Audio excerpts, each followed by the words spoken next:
before we begin, I want to invite you to do something of just like arriving.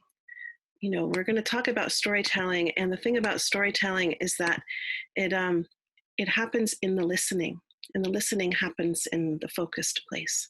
So I just want to invite you to actually close your eyes. And as you close your eyes, just allow yourself to start listening. Start listening to what is actually happening in your mind right now. And we're at the end of a day, most of us. And so just check in and see what's the noise, what's the static, what's alive that's really banging around, asking for your attention.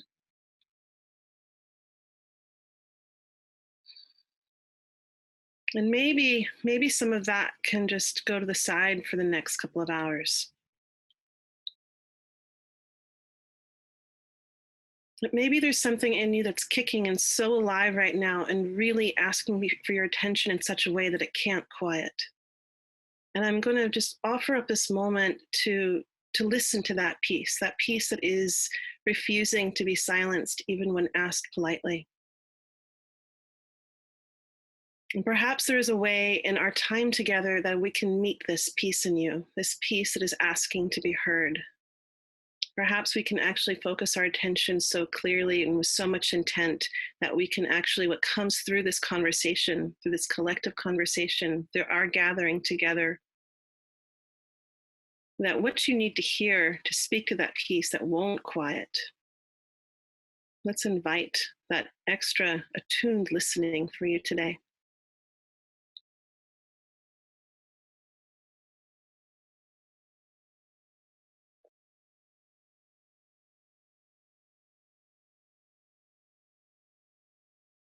And as you are ready, opening your eyes. Okay, I'm going to begin with a quote now. This quote is by one of our guest speakers that isn't here today. He'll be here later in the months. It's by Stephen Jenkinson. Wherever I go, there I speak. I can't go anywhere, nor can you, without speaking your way there. That's how you arrive. It's like a wake on a boat. It arrives to the shore before you do. So language is an exquisite tool in which we are made. So by virtue of participation, to speak, we are in something vast and conjuring and alchemical, and it has immense consequence. That's by Stephen Jenkinson. And so with this, I get to bring to you Charles Eisenstein. And I was trying to think of, how to introduce Charles. And there's a lot of ways, but I wanted just to start with kind of the most authentic way, which is just with sheer excitement. I remember when I was first introduced to his work, and it was like, drinking water on a really hot day. He was speaking things about sacred economics and thinking about our economy in a way that fed a hunger in me I didn't quite know. And he was saying things that I didn't know that people would actually say. And to have an awake and committed philosopher of our times being daring to speak outside of the box when he was doing it. It was still so new at the time, at least for me when I got to it. It was like the first person saying these kinds of things. I was very fed and nourished by what he was willing to speak to. A little bit of his bio is, I love it. He starts his bio from when he was a child, and he was, wondering those questions that can bother you. Where did I come from? Why am I here? Where am I going? And it sounds like these questions have really stayed alive with him, and he has lived these questions throughout his life. He studied mathematics and philosophy at Yale University, tried to do the normal path of work in his 20s, and then he says had quite a very long period of intensified crisis in his 20s when he started to realize that work as he was doing it was not satisfying the inner craving of how to actually live in this world. And he talked about this willingness to dissolve, this willingness to allow a collapse of how to live in the world as he knows it, and went through a transformation in health and marriage, an examination of money, and continued to do something which was such a gift to us, which is he wrote about it. He wrote about all the things that he was going through, his wanderings, his philosophies, and he started to find a real resonance. And I won't speak anymore about it because I think from here we should hand it over to Charles. But I want to say that we're in a really unique moment because, you know, this is a class that many people have signed up for and registered and paid for, and yet this particular class is open and free to the public. And it is because of how Charles lives within the story of the gift economy and his relationship to money. Because when I approached him and his team, they explained that he will not offer his work behind a specified paywall. And I said, well, great, that sounds like a beautiful story to live within. Let's do it. Let's live in the story that Charles is living in and experience that together. And so because of Charles' commitment to this, this is why this first class of this course is free and open to the public. Charles, I think we should start with kind of the most obvious question, which is, what is a story? Oh, thank you for that kind introduction and your generous words. The little biography of mine that you did seems a little bit prettier than reality. I'm not sure if I did that on purpose on the website, but I felt like it definitely leaves out some of the messier parts. But yeah, and I mentioned that just because I do understand the power of story and the impression that a sanitized biography gives. Like the message underneath that story is, or can often be, I'm better than you. Look at my life, look at your life. And that's not a message that I want to be putting out there. Anyway, you know, maybe we can get my ex-wife on and she can tell the other side of the story. But as for what is a story, one thing that occurred to me listening to Stephen Jenkinson's piece there is that a story is just the linguistic dimension of something that is bigger than what we think of as the story. It's as if there is a being out there that has many organs, and the words are one of the organs. In your intro, you invoked listening and offered people just to close their eyes, you know, and to listen. And I think that that's a really good way to start, because when we understand that a story is a being, not something that we make up, but something that already exists, then the first step in storytelling becomes to listen for what the story is, so that we can become faithful servants of that story, faithful tellers of that story, rather than to the first step being, okay, make up a story, but to pause. And maybe you're already very good friends with that story. Maybe you've already, so I'm really personifying a story here. Maybe you're already really good friends with the story. Maybe you've told the story many times. Maybe then you listen for, in respect to the story, is it the time to tell this story? What does the story want? What is the story here for? What is the nature of our alliance? Why has this story been given to me? And is this story still valid? Has it changed? Stories are beings, so that they grow and evolve over time. And sometimes the time comes for a story to die, to pass away. I have stories like that I no longer tell. So I have answered your question, like, what is a story? I love what you're speaking to, because you went straight to, without putting words to it, I think the distinction of what is sacred storytelling. And people have asked me, they're like, what is this whole sacred storytelling muck that you're getting into? And it is exactly what you're speaking to, about the relationship to the divine. And it's about saying, I am aligned with story as a living being, that's something that when it comes into the room, it has an energy force all its own. And this piece that you said, how can we look at a story? Why would we expect it to stay the same? It's like we don't expect a sapling we don't expect the tree to stay a sapling. We don't want our 5-year-olds to stay 5-year-olds the whole time. We want them to evolve. And yet I think one of the things about our time is that when we've lost relationship to the sacredness of story, of the aliveness of it, of their participation in our lives, then we've lost, then we don't know how much we've lost. And I think we're in this weird time right now where there's it's a beautiful grief, perhaps, because in some ways we're beginning to see what we lost when we lost our relationship to stories. Like what is this world that we're in? And I feel like our stories have been hijacked. And I see stories also as an operating system.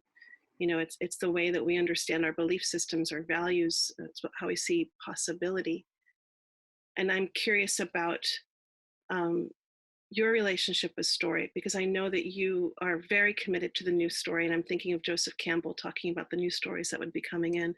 And love to hear, when did you come into relationship with seeing stories as more than just this thing that lingered from the past, that was to be repeated, versus something that was to come into an alive relationship to and to learn from? Mm-hmm. Yeah.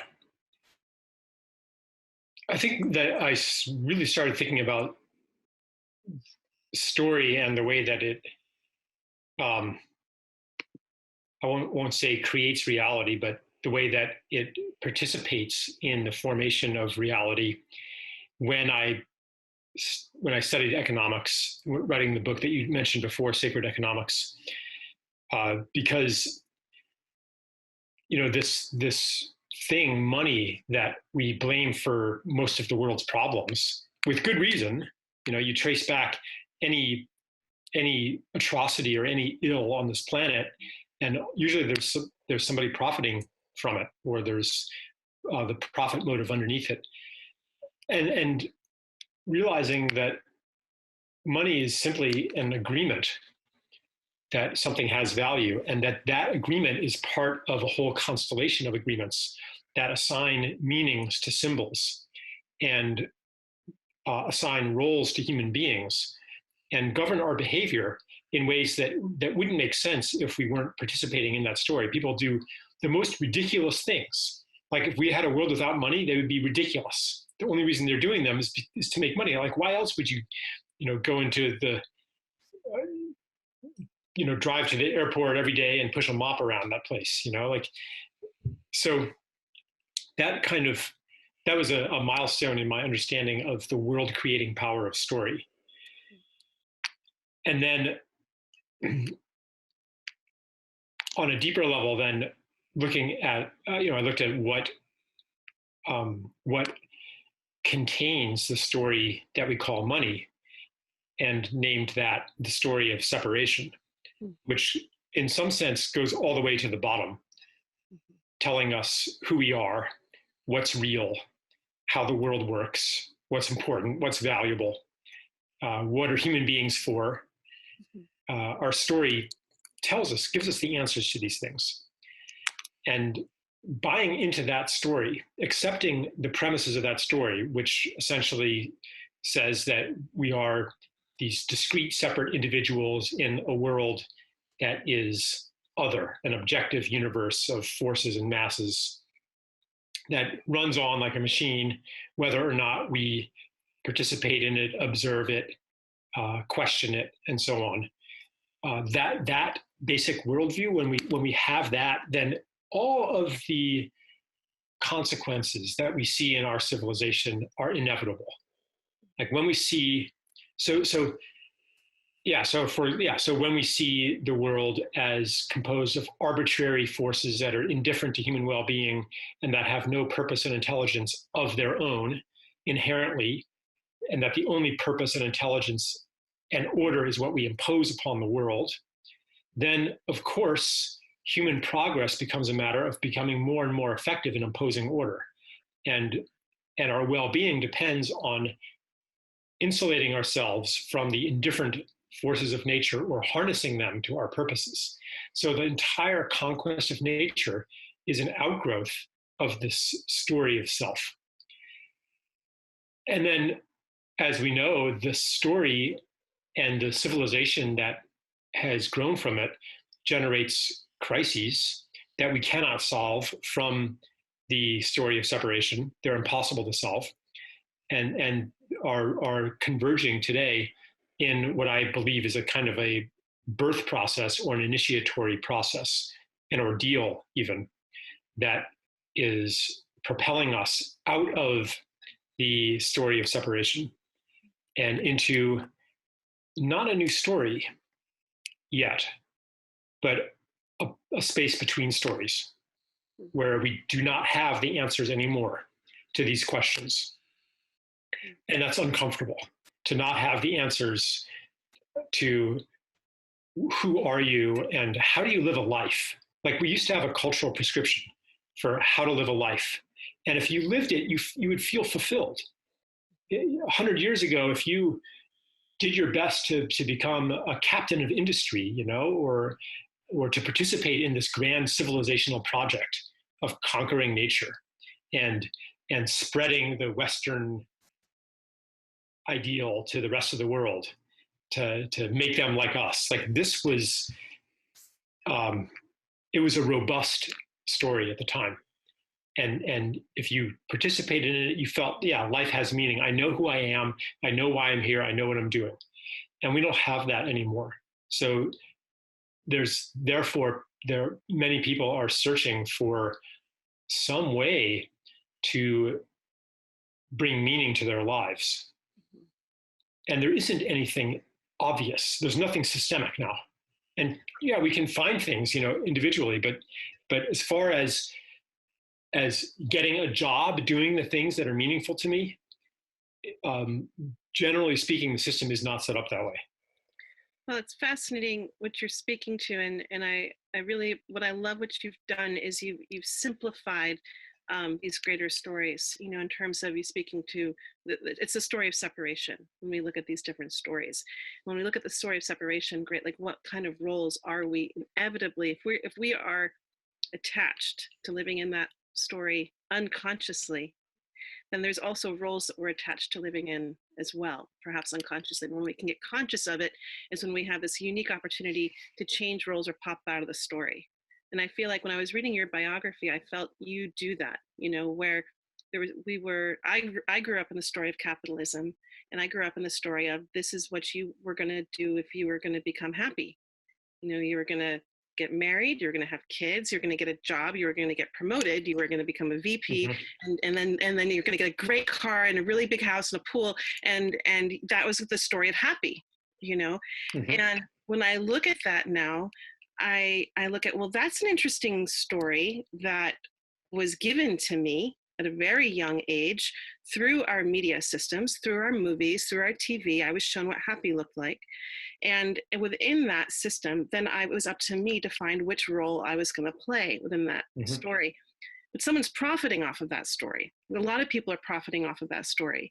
And I feel like now it's almost a cliche in our experience where you have the people that reached a certain level of success within the corporate structure, and then they looked around and they're like, wait a second, I was playing the game of happy, and that was by someone else's rules. And now that I'm in that, that's actually not what it feels like. I want out of the story. And then you hear how they sold everything and travel the world with their family, and it's almost cliche now, and right.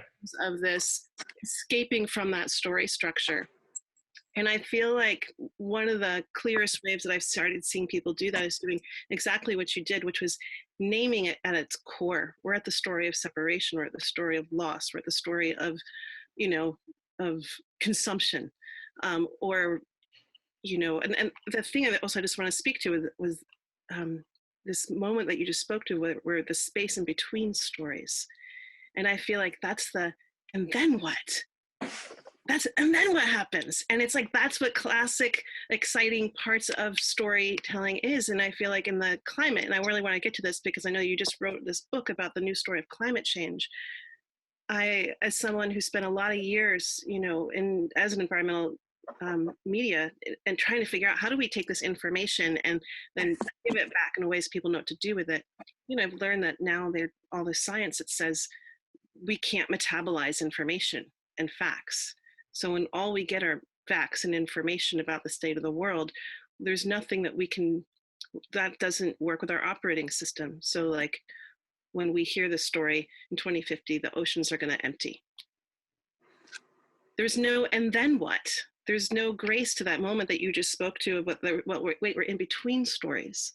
And so I really feel like as storytellers, as narrators of the time that we live in, there's so much responsibility to say, how do we use our language in such a way that we don't pretend like we're oracles, but that we're true to the mystery of the time, which is this complete discomfort. And to say, wow, in 2050, based on what we know, the oceans might empty.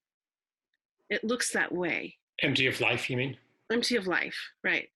But there could be another path, and if we look at, Paul Hawkins' work, if we look at, all of the things that people are doing to address sustainability crisis, and if we add that up, there is another possibility. Now, all of a sudden, there's a place for us to live in that story.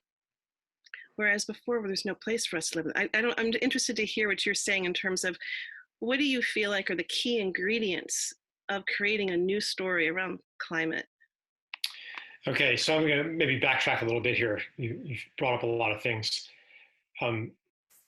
So the story of Happy you were talking about, it stopped working because it no longer coincided with a civilizational aim that we accepted and believed in and was right for the time. I was reading this biography of Mr. Rogers, who's one of my heroes, and it was talking about his family. They were an extremely wealthy family. His father owned a couple factories, in the early 20th century. And at that time, if you were a plutocrat, if you were in the 1%, you had to fund the town parade. You had to join church committees and take care of all the indigent people. Like, you had tremendous social responsibilities. And if you fulfilled those social responsibilities, then you would, like, the formula for happiness actually worked because you were contributing to something that everybody believed in, or that there was a large culture of belief. And that is no longer the case. A hedge fund manager has trouble finding anything that he actually believes in, that his wealth acquisition is part of. And so the loss of an individual story is tied to the loss of our collective story, or I would say the obsolescence of our collective story. So I'd like to talk about climate change then. We have multiple narratives.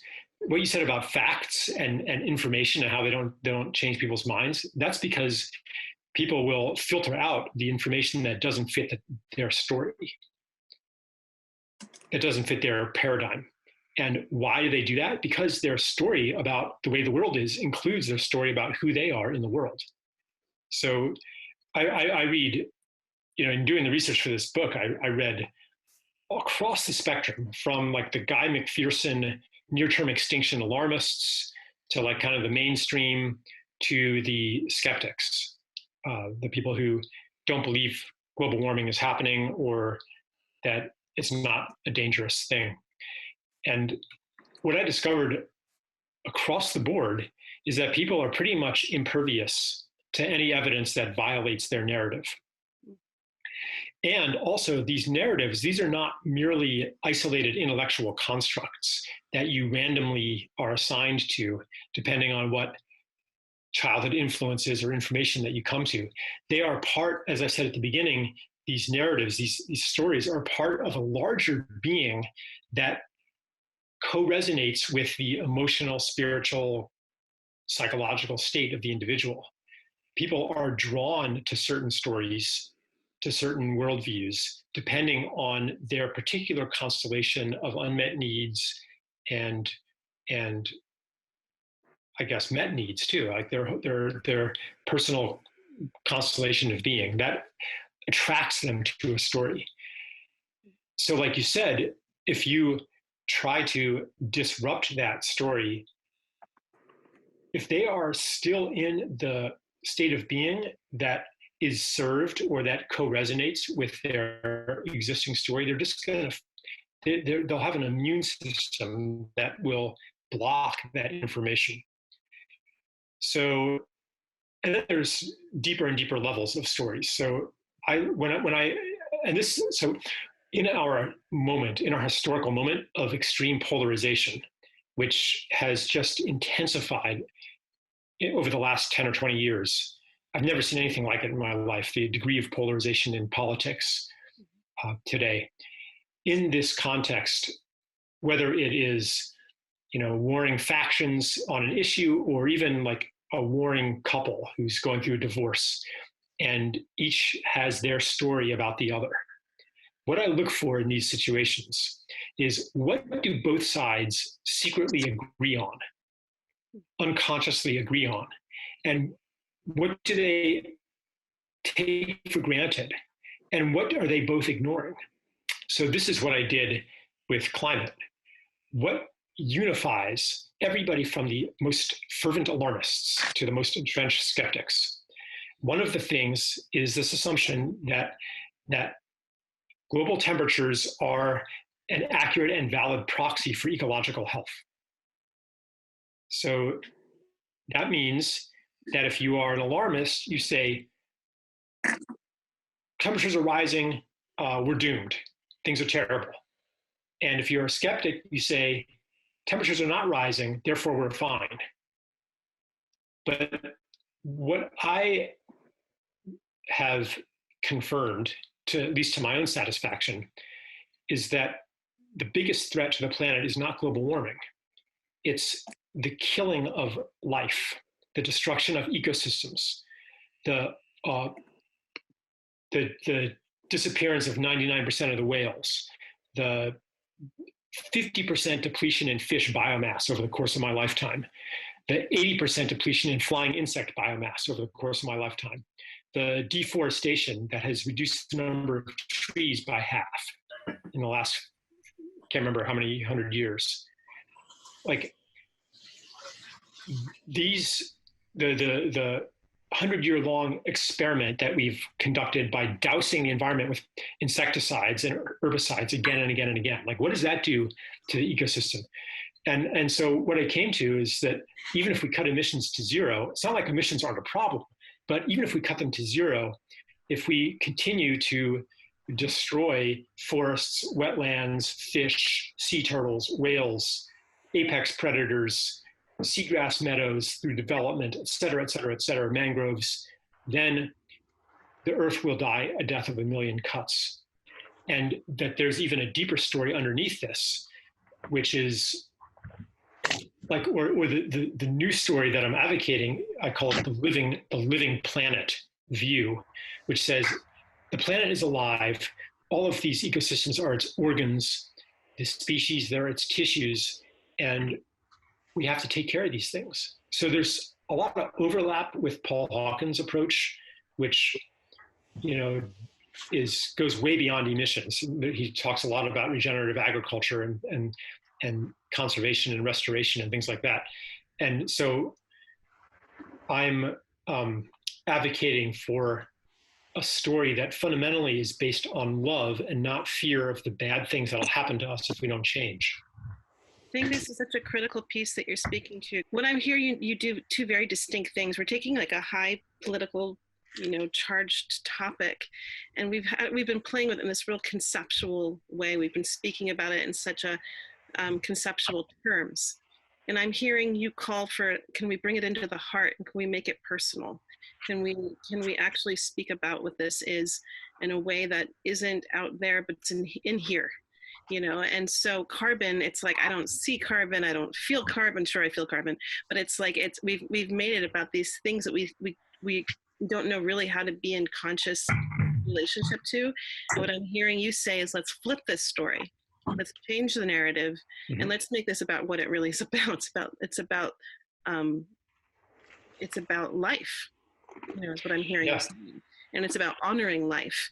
And so rather than, and it's what I'm hearing you actually go to is also towards, it's like, what story do I want to, I heard you say this before, what story am I hungry for? What story is going to feed me, right? And so what story do I want to move toward and become part of versus the story that I want to run away from and avoid? And I feel like the story of climate change has been such a complicated story in our time because people don't know how to live inside of it. There's no role for us. There's no part to play, Right. and except the bad guy. The story that we've constructed of climate change is that people are bad for the planet. We're the bad guys. Well, I don't want to be the bad guy, and I don't want to be in that story, personally. Mhm. It's a shaming story. If anyone has raised children, we know that they can't recover from shame. Like Mhm. it's not the disciplinary action that creates evolution and change of behaviors. It does something else. So when we talk about climate change, what I'm hearing you say is, can we make this a call for life? And now I'm looking for these other roles. Well, is there a place for me to be a hero in a story that's a call for life on the planet? Now we're talking Yeah. about a new narrative. Yeah. I'm like, I could talk for, hours about this. And I'll try not to, because I want to, stay close to our I know we're theme going. of story. But um, in my work on this, I do contrast between the living planet story and the geomechanical story, which basically leads us to think that if we tinker with the greenhouse, with the atmospheric gas composition, then it's kind of like a diesel engine that we tinker with the air fuel ratio to get it to run better. And that is fundamentally disempowering and distancing, because carbon is this generic gas. I mean, it's carbon here is the same as carbon there, and you can cut down one forest here and plant another one there and offset it and destroy a wetlands here and compensate for that by contributing to a forestation fund somewhere else. And what really moves us to care for the environment becomes abstracted away. Like I'm here in Rhode Island. Here, I'll tell you a story. A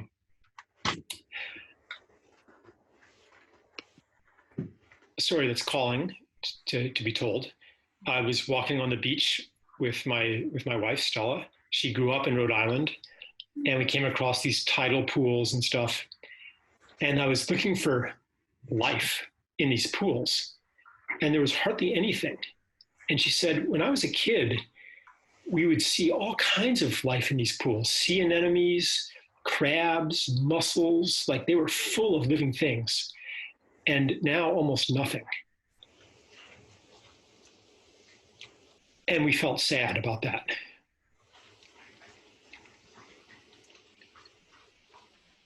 So you can feel that this story carries a little bit of weight. And I hesitate to jump too quickly into interpreting or explaining the story. But I like to give a little time for the story to exercise its function, which is to maybe bring us into not only a state of feeling something, but also a state of unknowing. And that's uncomfortable for us, just as the space between stories is uncomfortable. What's comfortable for us is to jump to a reason. That is, it alleviates the discomfort to say, oh, well, that must be because of climate change.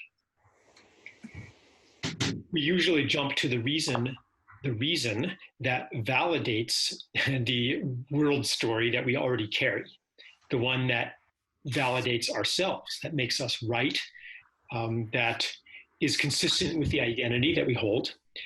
But that may not be the real reason. In this issue, I think that the real reason is predominantly habitat destruction from development. In New England, 80% of the seagrass meadows are gone. And not to mention the pesticides and other chemicals that are constantly being washed into the bay, into the ocean. The reason is a story. That is a story, the reason for things. It's a story that we tell ourselves all the time about why we do things. And it's almost never true.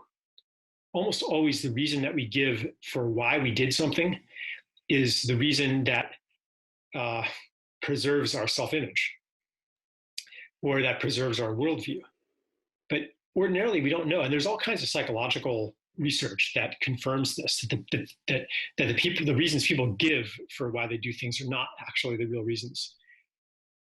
And by the way, that means that when you ask somebody, especially a child, with that kind of accusatory tone, well, why did you do that? That question is rarely asked with genuine curiosity. Basically, you are asking the child to lie. And the same, or to make a story up. Like when I'm asked that, even to this day, I do this quick calculation about what is going to satisfy my questioner, what is going to make me look like a decent, ethical person. That's the answer I give ordinarily. Usually the honest, unless I'm honest and I say either I don't know or because I wanted to.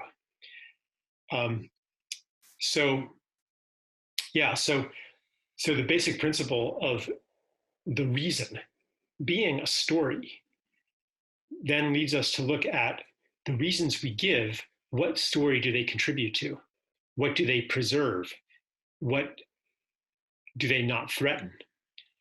And following the principle that we pick the most convenient one, I began to look at, okay, how is the story of global warming as the cause for every ecological problem, forest fires, storms, et cetera, what does that preserve? And in fact, I'll just finish, I'm sorry to go on and on, but in fact, if we, to really preserve and protect and heal and care for every living being on this planet, every system, every marsh, every seagrass meadow, every wetlands, et cetera, that is way more disruptive than merely switching to another fuel source to perpetuate industrial civilization as we know it. So, yeah, that's maybe a good illustration of the power of story and the hidden motivations that underlie the stories that we as a culture and as individuals choose.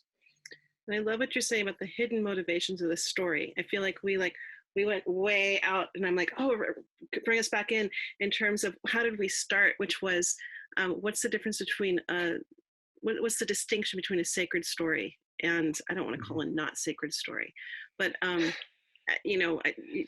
yeah, I mean, what about the story of white supremacism? What about the story? I mean, there's all kinds of very noxious stories out there. Right. And I actually have names for these. There's zombie stories. I feel like when we look at it, so what is a sacred story? It's a story that has a living force. And what I would say, if it's a divine, and pardon my language around this, but it's something that is in service of life on the planet. Okay, that's how I think of being in relationship to a sacred story. It's here in service, and so you've spoken to, you reference this moment, this story is asking to come in right now. So it's like what I'm hearing in you is this attendance to the beings that you're in relationship to. These stories, the story says, hey, we're talking about all this climate stuff, we're in our heads a lot, we're getting really wordy, can you get to their heart? Can I come in and have a conversation with their heart? And you as a deep listener and says, oh yes, story of the heart, come on in, let me welcome you in, and let's talk about the personal experience that we have, because now this isn't so heady and conceptual. This is me going to the beach with my family and feeling the grief and the loss and living in the mystery of not knowing exactly why, and understanding how much we want to desperately make meaning of this moment and how uncomfortable it is to be in the mystery. Thank you, story, for coming in and bringing me here. And I love this moment of what is it to be in relationship to the sacred stories of our times, the stories that are here to support life, and these stories that maybe aren't, and I think of these, as I've looked around, as I think that we are living in a time of zombie stories. These are stories that are not here to support life on Earth. And to me, what is a zombie story is, the example I use a lot is Jaws. I don't know if you know the story of this. I wasn't planning on speaking to this right now, but it seems like the moment. Jaws was written by Peter Bentley, and it was an entertaining story. And it got picked up by Steven Spielberg, It was his first movie that he ever made. His whole purpose, he had a very clear intention.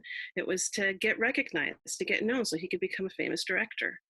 So he picks up this script, and they have just enough money to make it, and they run out of money, as one does, and their mechanical jaws breaks, and they're out in the open ocean. They've never even made a film out in the open ocean. This is the first time anyone's ever done this, and so now their mechanical thing is broken, and so they do what brilliant filmmakers do, and they work with it, and they just show pieces of it, just little pieces.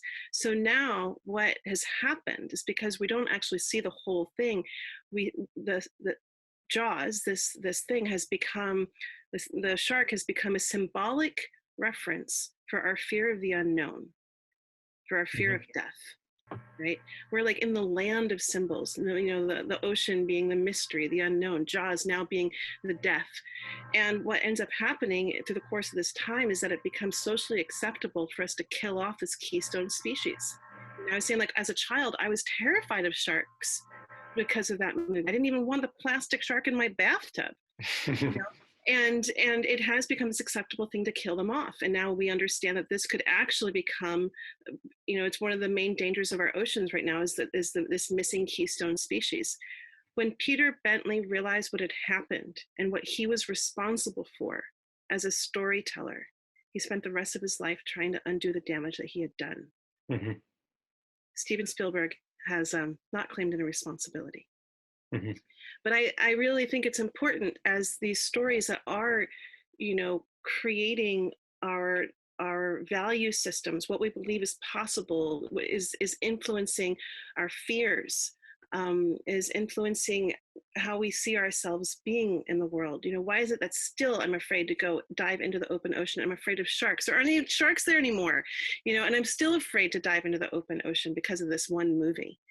So as storytellers, I wonder about the responsibility of pausing before a story comes to me and said, what kind of story is this? Is this one going to serve life or not? And I think often about the conversations that happen about our political life right now.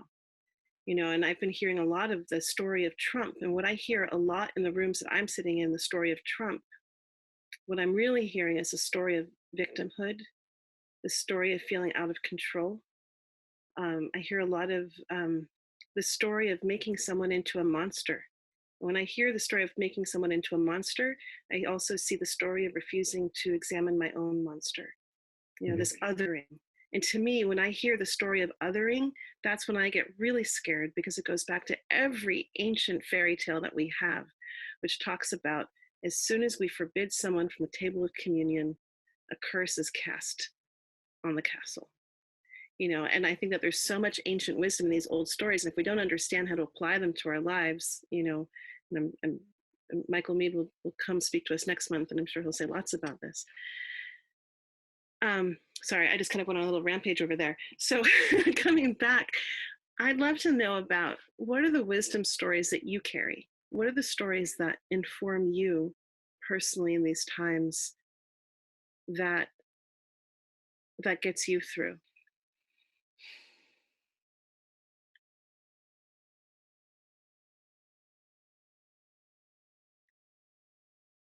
I'm trying to identify one.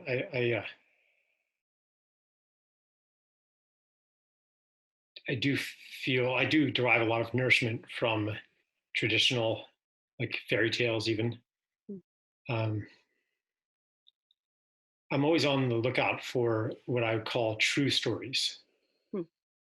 I have a 5-year-old son, my fourth son, and over the years I've accumulated books that have some truth in them, which is less than 0.1% of children's literature out there. It's mostly garbage, mostly what I would call made up stories that aren't actually stories.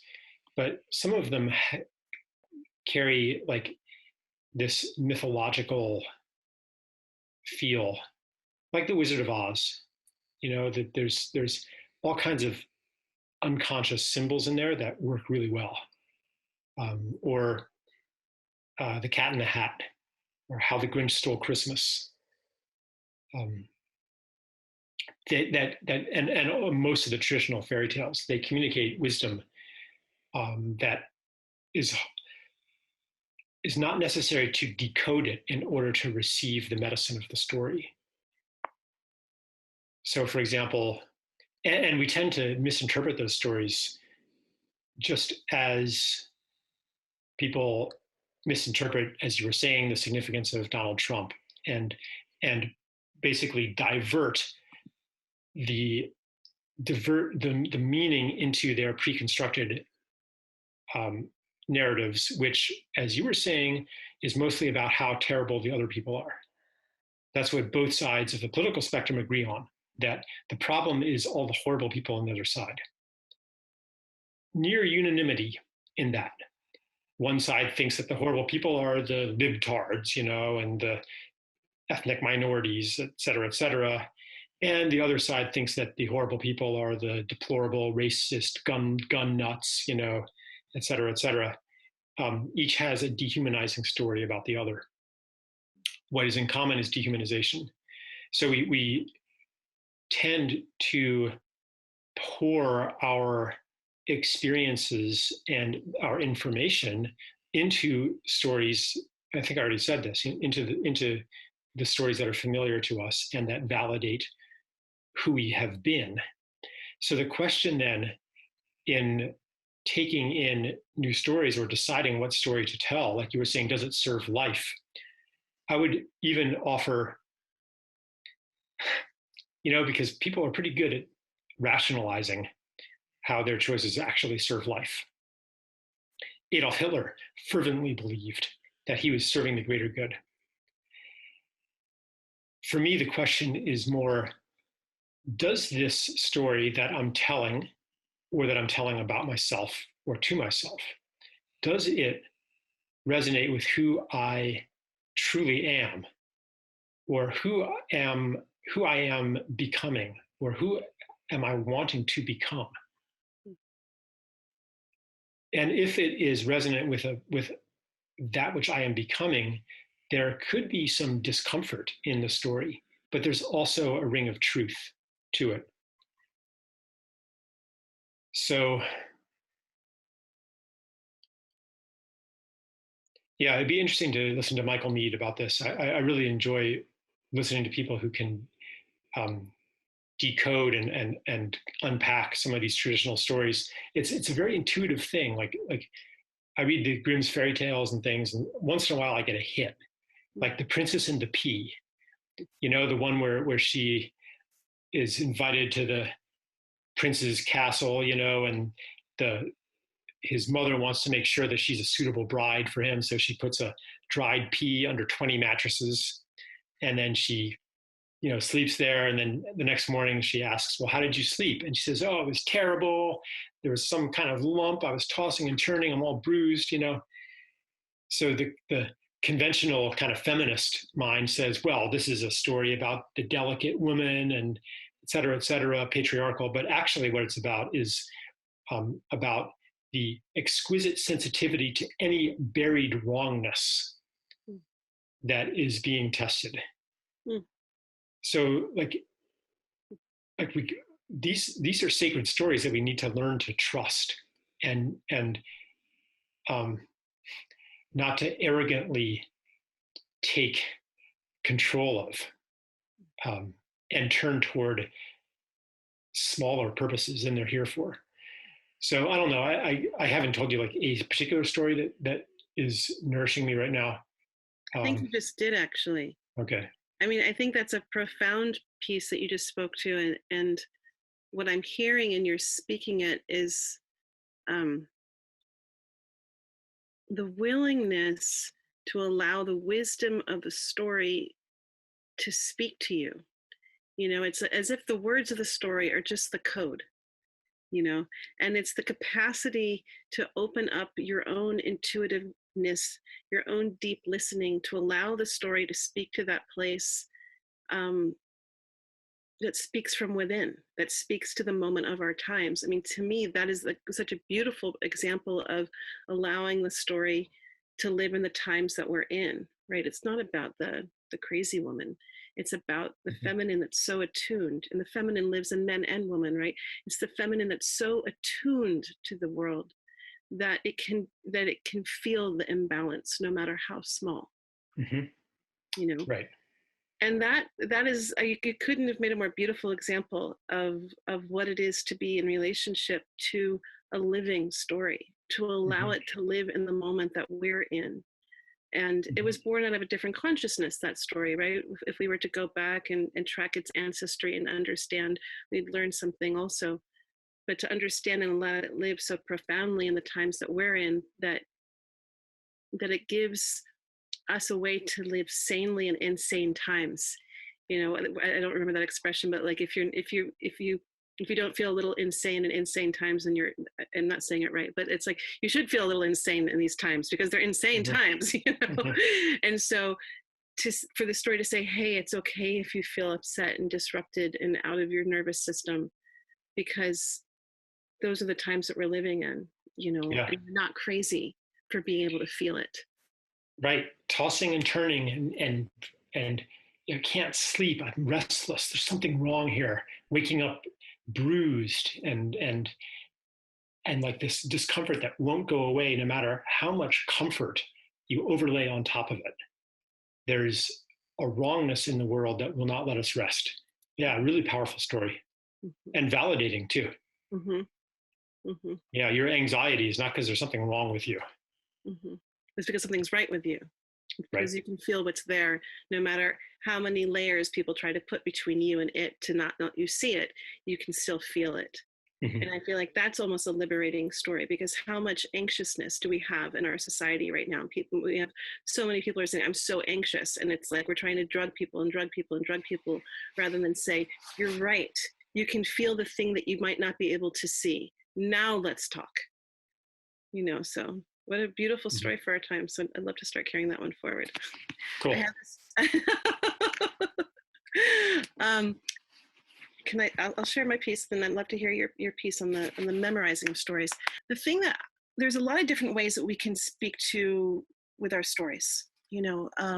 I grew up in the world of theater, and in the world of theater, you memorize every single line, and then the spirit of it will still live through you. You can still have different expressions, but you're saying the same words over and over again. What I've learned from masterful storytellers is is not to memorize the language, to allow the story to speak through you. And what I've learned in the telling of stories is that the telling of stories happens in the listening.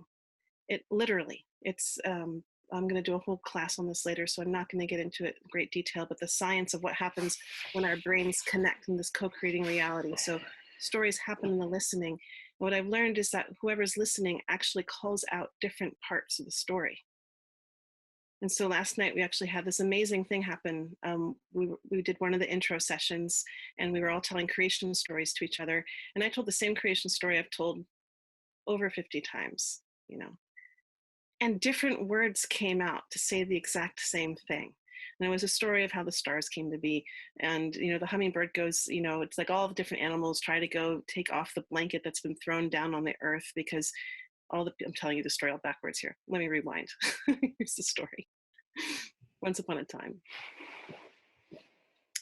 back in the day when Adam and Eve were hanging out, talking to all the animals, communing, something happened and they started arguing and fighting, and there was conflict and no conflict resolution, and there started to be arguing and wrestling, and it just got louder and louder, and the god and the goddess and everybody was trying to like get down and say, hey, chill out, and they weren't chilling out. And finally God got so frustrated that she just threw down a blanket over the earth, and finally there was some silence.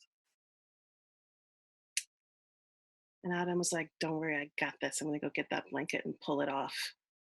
And he tried, it didn't work. And Eve was like, oh, I'll do it. And she went up there and it didn't work. And the elephant went up and I'll try it and it didn't work. And the snake, because I'll do it. And, and on and on and on. And then finally, they're all trying to rip off the blanket and it's just not working. And then finally, the little hummingbird comes around and she's like, well, I got an idea. And they're like, great, go for it. Hummingbird goes and starts poking holes in the blanket, and light starts to come through. And God looks down so impressed by their collaborative capacity to let everyone have their try. And says, okay, I'll take off the blanket half the day. The rest of the day, I'll leave it on so you can remember. For years, I thought the story was about collaboration. But last night, when I heard it for the first time, I heard it as in terms of what's happening in our world. And it's not so much about tearing down the structures or trying to pull apart the paradigms, but maybe it's just the brilliance is about finding the feng shui in poking holes in the problem. If we can just poke holes in what isn't working, maybe there is an inherent brilliance in letting the light come through and where everyone can see what isn't working rather than doing all the effort of trying to pull it all and break it all down. So it gave me a whole new way of looking at social change that I've never heard before. And to me, that is like, wow, that's a story that's alive and living.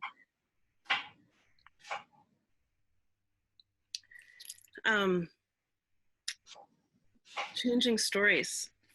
Maybe we can end with this note. What do you feel like as someone who's been committed to changing the story of climate change? What are the consequences of changing stories? And have you paid any?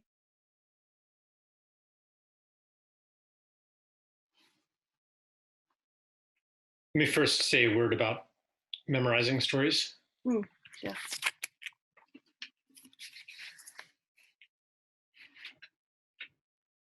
Some stories should be memorized and spoken word for word precisely. There are many indigenous people had stories like that maybe you would only hear once in your lifetime, or it would only be recited on special occasions, and that carry meanings in the ordering and cadence of the words that are beyond the semantic content.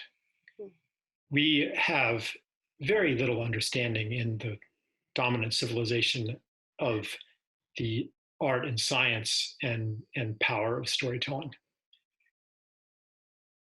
And there are other stories that do not and should not be memorized. There are stories that change every time you tell them, that if you memorize them, they're no longer a true story. They were only true the time that you told them. So for me, the answer to this comes through the listening. We have an innate sense that knows how to tell a story. And to me, the important thing is to observe the story rather than to use the story for some end that the story was not made for. For example, the end of impressing people, or the end of seeming wise or producing a certain emotional reaction. Maybe the story is for that, but a lot of the best stories are not for that. And when the ego recruits them for its own purposes, it is disrespecting the story. Sometimes memorizing a story and being absolutely faithful, maybe if not word for word, at least, event by event by event, sometimes that's a good exercise in humility. Yeah, I really appreciate you speaking to that piece. And I think what you're speaking to is honoring the traditions, that that they all come from different places and they have different relationships with the people that they're coming through. And so if you don't know your story, and if you don't know where it's from, then you also don't know how to be in relationship with it. And I just really appreciate the humility that you spoke to about that. Yeah, I mean, if it's a matter of telling stories that came from indigenous traditions, those stories were meant to be told in a certain context. And when you export them into the modern context, then they become like these kind of museum pieces or these kind of fetishized extractions from another culture that no longer are serving the purpose they were meant to serve, and instead can serve the purpose of virtue signaling or social dominance in certain situations where, hey, I know the native stories, or something like that. Very tricky. So really, I think that sacred storytelling is a matter of being clear on your own motivations and what you are serving. because if we have unconscious ego motivations, then we're going to recruit stories to those just as we recruit everything else to those. Mm-hmm. I was going to ask one last thing, which was the consequence of changing a story. Well, if you're telling a story that is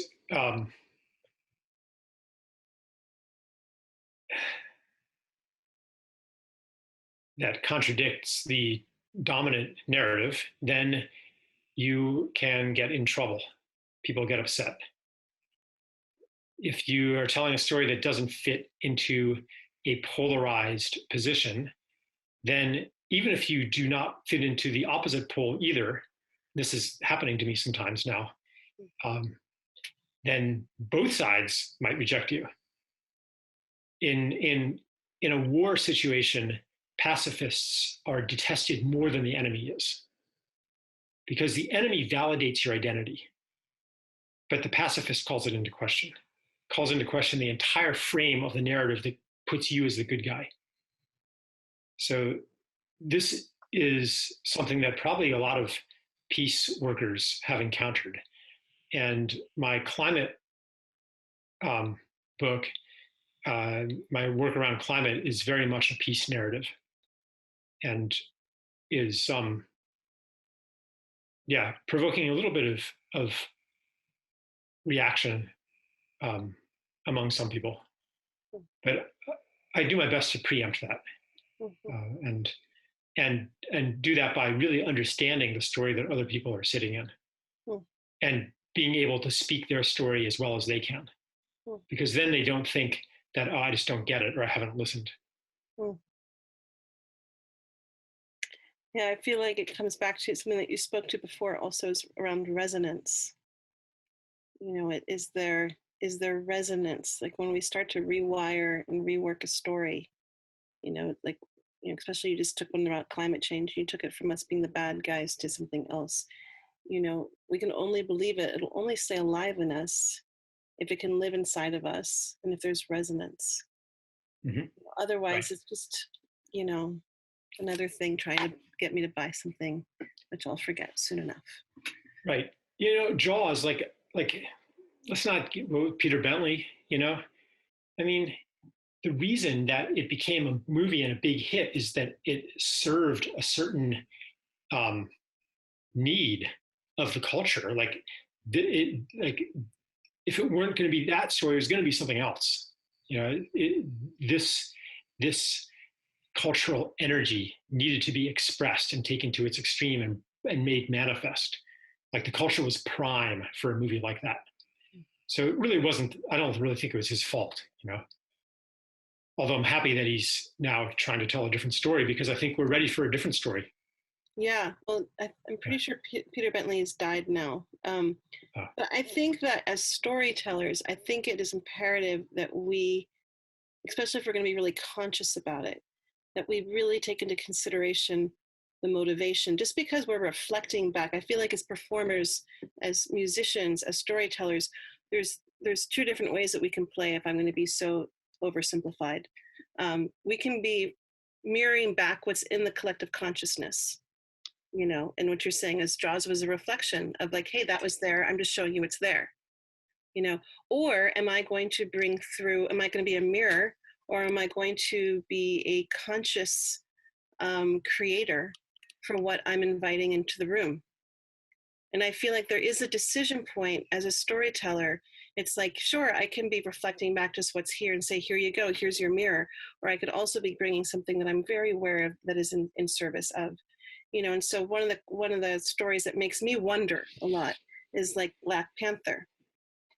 Mm-hmm. It was a very evocative story, very controversial in many ways, but let's just look at the great parts of it. I think there were plenty of good parts to it.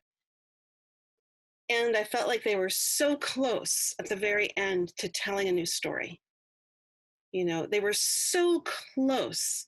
They had the again, the other. It's a very popular story. It's the other, right? The other that was been banished from community. And they had this moment of where they could have told a story, and it would have been a new story of how to bring the banished brother back into the home. back into the family. But they repeated the story of our time once again, just reflecting what's happening by sending him off to jail. I mean, this is such a critical story in the African American community too. And so to me, it was heartbreaking. It was a moment of great loss where they could have infused something else into our collective consciousness.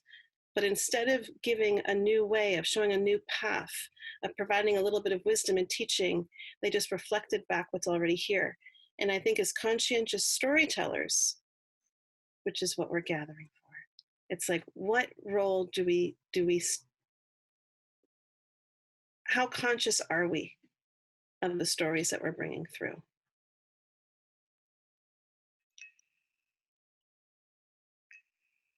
Food for thought.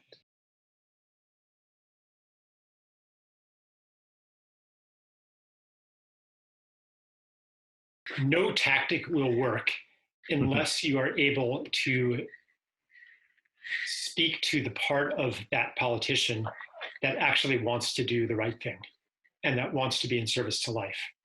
In order to speak to that part, you have to actually see that part of him and come into a relationship with it.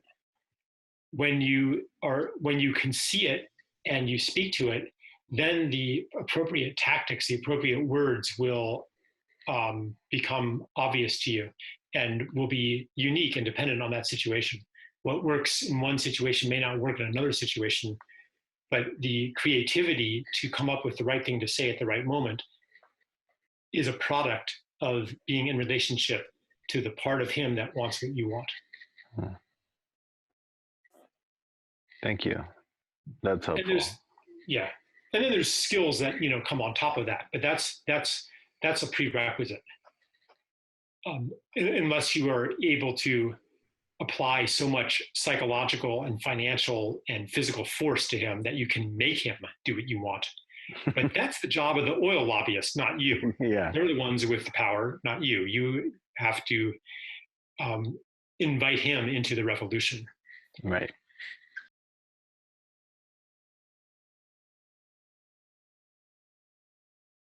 Yeah, thank you for that.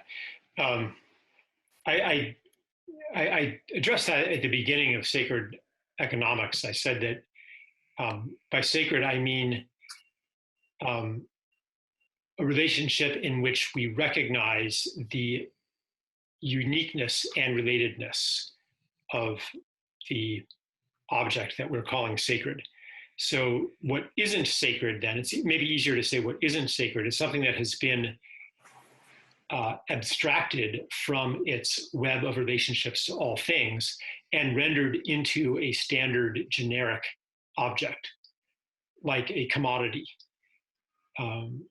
like a mass-produced fork or something like that. That's not as sacred as maybe a handcrafted fork that bears the imprint of its maker, and that you can see something of the network of relationships that manifest as that fork. So yeah, it's a matter of uniqueness, like the beingness of something, and of relatedness. Because if you really, break it down, like everything's sacred, right? Either that or nothing is sacred. Like we don't live in a world where some things are sacred and some aren't. So it's more of a matter of relationship and perception. So that's one way that's a definition that I work with. And then also a feeling that the sacred land or sacred object brings me into, a feeling of being more myself, a feeling of being in the presence of something true, that exposes the lies and deceptions and illusions that I live in. And here I'm bumping up against reality. To me, that is an experience of the sacred, but something that brings me more deeply into reality. And this is a very subjective definition, but I think most people know what I'm talking about when I say that. I don't often use the word sacred. Yeah, I mean, it's a very intuitive word, I think, which has uh, dangers. You know, using intuitive words has dangers. But then I find that to be, I find that defining terms can be a kind of reductionism that reduces terms to their definitions and leaves out the uh, nebula of nuance and um, um, qualitative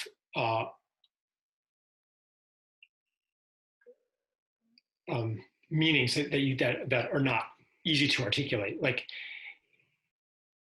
if I try to define love or sacredness or beauty or truth or something like that, I end up with a kind of a caricature of the real thing. So I'm hesitant to try to start things with definitions. It's this kind of imitation of the axiomatic method, where we think that if we start knowledge with a firm foundation of well-defined terms, we can reason our way up to all truth, and that is a delusion, I think, whose time has passed. I often choose words more on their poetics than on their semantics. So sometimes sacred feels good in a sentence, and sometimes it doesn't. And I don't necessarily use words with semantic precision. Sometimes I choose words based on which syllables emphasized. I think that speaks to something so beautiful in terms of, you know, allowing language to have its poetry back and our relationship to poetry. You know, I think that I love what Reese just put in here. She says words are just symbols pointing to the truth. They are not the truth in itself. You know, and we need these things that we can align with. And I think as people of the word, you know, it's you know, I appreciate your point, Touchstone, in terms of saying that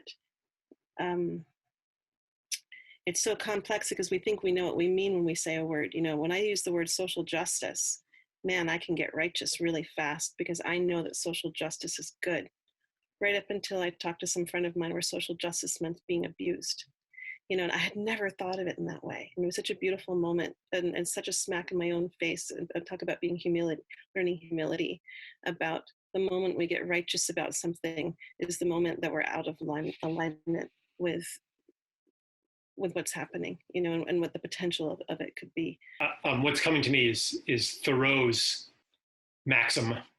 Henry David Thoreau said, "It takes two to speak the truth, one to speak and the other to hear." So what might be a useful or even true statement in one context may not be useful or true in another context. What might be a useful story or a useful phraseology in one context may not be in another context. Like I might use words like sacred in one conversation and avoid them like the plague in another conversation. And that's not because I'm abandoning the truth in one of those situations. It's that it's like Thoreau said, like someone has to hear it for it to even be a true statement. Like Leah was saying, like social justice might mean to one person something entirely different than it means to somebody else. So again, it comes down to listening as the fundamental technology of story. Mm-hmm. Thank you.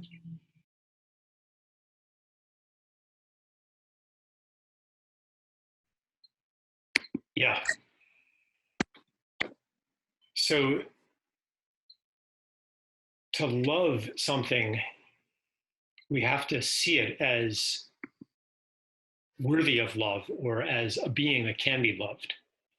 Like, you think I was kind of weird if I said, I love my glass. Every night I put it to bed and I tell it a story and I just love this glass. Like, you'd think like something's wrong with me. I'm anthropomorphizing it. I'm projecting qualities onto it that it doesn't have. if I just see it as a glass, I'm not going to love it.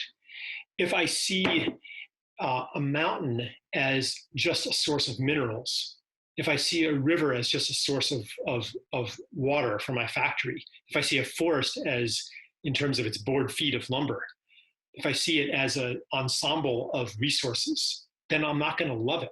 I can only love it if I see it as a living being, as maybe even a sentient being. Then I can love it.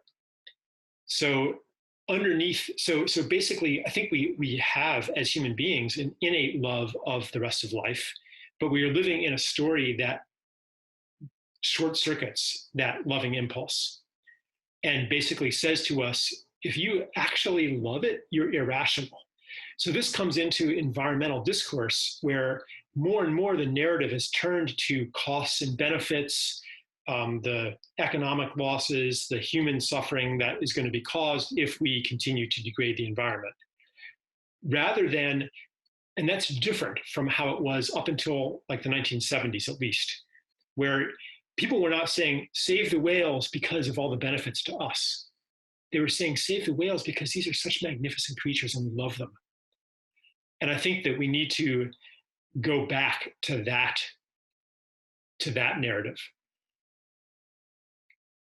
to fundamentally change the way that we as a civilization see the rest of life, see nature, see the planet, see the forests, the rivers, the mountains, as beings, really, it's as beings that we can love, that we can care for, to validate the love that Stella, my wife, feels for this little piece of the earth, where the Narragansett River goes out into the ocean, and she used to swim there as a child, and there were eels and horseshoe crabs everywhere, and like just to take care of whatever presents itself to us to love. Then paradoxically, we will save the planet. And this is where the intellectual level of the organs and tissues of Gaia comes in, this narrative. If we take care of all of these places and protect them, like I was opposed to offshore oil drilling before climate change was even a concept because of the oil spills. If climate change were not even a concept, I would still oppose fracking, pipelines, tar sands removal, et cetera, because of the grievous harm and risk that they impose on the living beings of the boreal forests and the estuaries and the et cetera, right? So to access love, we have to again recognize that this is innate in, I would say every human being, maybe very deeply buried somewhere, and speak to that part of them and then offer opportunities for them to act on it. And that opportunity may not be to go to a climate march. It may be to take care of the homeless person on the street. Like maybe that's what calls to your care and love. And in the normal climate discourse, taking care of homeless people and helping them re-enter normal society, that might even be bad for the climate because they're scavengers with zero ecological carbon footprint. And now you're going to make them into consuming, producing members of society. That's bad. Like you're going to increase their carbon footprint in that kind of reductive carbon accountancy. Certain things that call to our love and care have no impact or a negative impact. And I think that we have to start listening to something else that recognizes that on some mysterious level that is beyond the modern conception of causality, the social climate and the earth climate are related. The political climate, the psychological climate, all of these things relate to each other. And that any act of care and love and healing will have a global effect, even if we can't understand it. And therefore that it's okay to follow where our care calls us, even if we cannot calculate how it is going to contribute to saving the planet from runaway climate change. if what calls to you is prison reform, or homeless people, or freeing one dolphin from captivity, like, or the invisible work, like taking care of an autistic child, like that can consume your life for a decade, and it's thankless, and no one's ever going to say, oh, what a great thing you're doing for the world, except me. Like, and all of us, I think, on some level, we recognize that this work is equally important somehow. I don't know how, but it's equally important. This is a different story. I'm telling a different story, the story that says what's important and how do we navigate life and how do we be of good service to the more beautiful world our hearts know is possible.